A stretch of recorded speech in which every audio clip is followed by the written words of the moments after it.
everyone, it's me again. It's January 31st, Thursday, VLCD number 120, and I got a new scale. I did weigh myself on the old broken scale, and I will continue to do so, even though it's a production. I got on the old scale probably like 6 times this morning, and it was necessary because it was giving me many different readings. But it finally did spit out 119.2, which would bring me back to what I was before I went up. I don't know if it's true though. So 119.2, and then the new scale said 119.6, and it is also a Taylor brand scale, and it has all those little, I don't know, does body mass and muscle and water and all of that stuff. Anyways, if anybody's in the market for a scale, I can't recommend it yet, but I will say that it's super duper cheap. I got it at Costco, and it was like $18 because they had like an instant rebate. So if anybody is in the market, now you know. And I just came from my Leva, the public scale. I'm 117 according to the public scale, and I'm going to the same Publix scale. I'm not cheating. I'm going to the same one, folks. So 117 on Publix, and I'm still having a lot of inflammation. So and I'm sure I'm going to have even more inflammation because I'm on my way to surgery. For those of you that have shared prayers and are worried and everything, it's just a 3rd stage surgery to help reconstruct my nose from both of my major surgeries, and today they're going to try to attempt to reshape the nostril a little bit here, and so I'm not going to be knocked out. I'm going to be fully aware, and it's just like the initial needles and then the discomfort of being aware of what's happening. But I'm kind of getting used to this because this has been pretty much continuous for the past 3+ years. So it's fine, everything's fine, and I'm doing much better today. Thank you, Parker, for lifting my spirits with your limerick dedicated to me. That was wonderful. It totally made me giggle like crazy. And thank you, everybody, for all of your prayers. It's much appreciated, and thank you. Just thank you. I wanted to mention that my hair is falling out, folks. It's falling out, and it's like, it said that it's strangling my toes. You know what I mean? Those of you that have long hair, I think you know what I mean.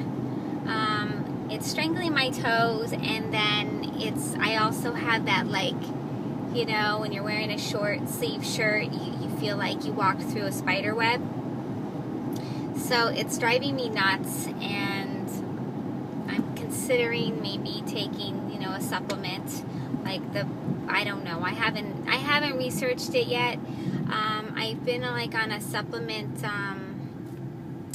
break this whole time. It started before my surgery a few months ago, since they had told me to avoid, I couldn't drink tea, and I couldn't drink coffee, and I couldn't take this, and I couldn't take that. I just decided to not do supplements for a while, give myself a break, and I'm just taking my thyroid medication, medical grade vitamin D, which I have to take 50,000 IUs 3 times a month, and my B12 injection. But my hair's falling out, so I think it's time to do something about that, because it's thinning out pretty fast, and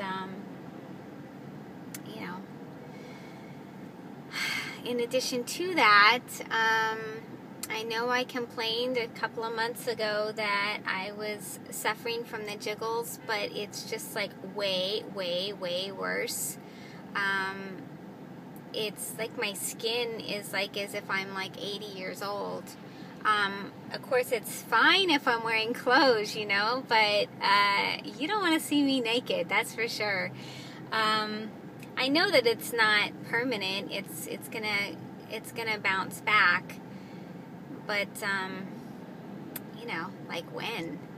And I want to put a question out there because I tend to live by Post-its. I have really bad memory, and when talking about hair loss, I certainly had gone through this before in my extended round, but it's just a fog for me. I know I must have researched, but it's all a fog for me.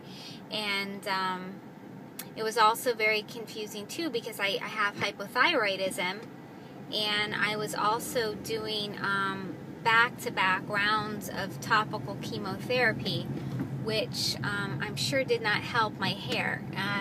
So I wasn't really sure what was going on. I knew that HCG may have played a large role in the hair loss, but it was hard for me to weed out, exactly what was going on. And so I never made the correlation between P2 and P3. And I think Hebby Dobby had mentioned, and a couple of others had mentioned, that the hair loss comes in P3. See, I didn't know that. I mean, I'm still in P2, and my hair's starting to drop. And I'm wondering if any of you know, I'd like to have some of your information. Why is it that it's in P3 and not P2? I mean, it seems like P2 would be because first you're on the juice, and two, your vitamin intake is very slim because of the foods that you're, limited to. So any information, I would greatly appreciate it. And I just want to thank everybody for sharing their personal stories. I mean, super duper personal stories. It's wonderful to learn about everybody, and I've been able to identify with a part of each and every one of your stories. So thank you for that, and I hope that everybody continues to do that, because it's a wonderful share, and I appreciate it. And that's it. I'm pushing on up.